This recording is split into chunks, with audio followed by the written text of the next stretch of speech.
i vjerovatno je s razlogom upravo ovaj svetitelj odabran da bude zaštitnik ove naše kuće. Neka nam bude na pomoći kako do sada, tako i u budućim vremenima, u svim našim dobrim i plemenitim namjerama, na dobrobit sve dječice ovog našeg grada. Najprije bih, kako se kaže, nazdravila ili pružila zdravicu prvom čoveku našeg grada, na neki način našeg i domaćina, gospodina načelnika, koji je svojim radom i zalaganjem doprinio da imamo nadu da ćemo već u sljedećoj radnoj godini imati mnogo veći prostor i mnogo veći kapacitet na dobrobit, kažem opet, naših najmlađih sugrađana. Načelniče, u to ime živjeli, svako dobro. Ja to sad ne konzumiram. Dobro, ne konzumiram, ovo ostalo da podjezumiram. Kako vi želite? Pa evo, prije svega da vas sve pozdravim i da vam se zahvalim što ste svojom sabornošću doprinijeli da ovdje se u Hristovo ime i u ime njegovog pastira i sluge današnjeg sveca okupimo, jer tamo kaže se kad su dva i više ljudi u Hristovo ime na jednom mjestu i oni među nama. I ja vama, direktorice, prije svega baš to želim, da kao osoba koja obavljate, pa to mogu slobodno reći, jedan od najodgovornijih zadataka na području općine Prnjavor, ovdje imate prije svega jedan duh jedinstva, razumijevanja, tolerancije, jer to je zapravo naš zadatak i naša obaveza.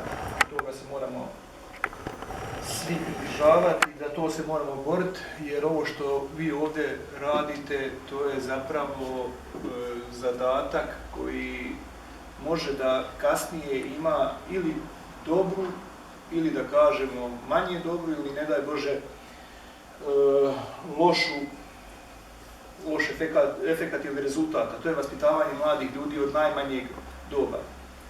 Naučnici su rekli da negdje karakter djeteta praktično od 3. do 5. godine definitivno opredjeljuje i kakav će taj mladi čovjek ili to dijete kasnije da bude. Znači ono što vi danas ovoj djeci ovdje usadite i kako njih vaspitate, to jest kako posijete, za nekih 15, 20, 30 godina mi možemo očekivati kako ćemo žnjeti.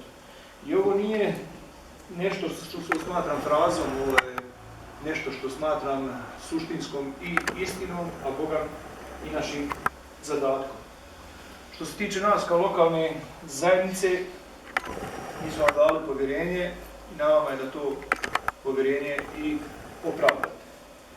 A koliko nam je stalo da ova ustanova napreduje, govori činjenica da evo u ovoj godini to više ne može, osim što kaže se drago Boga, niko spriječiti, ćemo u potpunosti završiti proširenje ovog vrtića.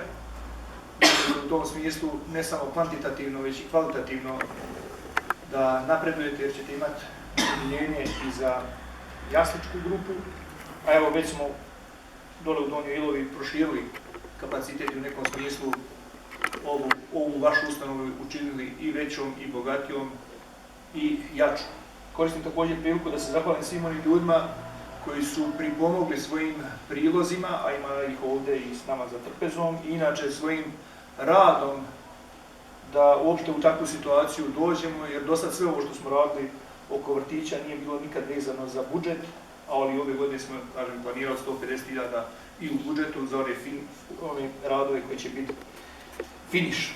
Da vam današnji dan i današnji svetac uvijek bude na pomoći i prije svega da zaštiti vaše štićenike, a potom i vas i vaše osoblje, a Boga mi nas koji vas obilazimo i ovako imamo čast da za ovakvom trpezom s vama bude.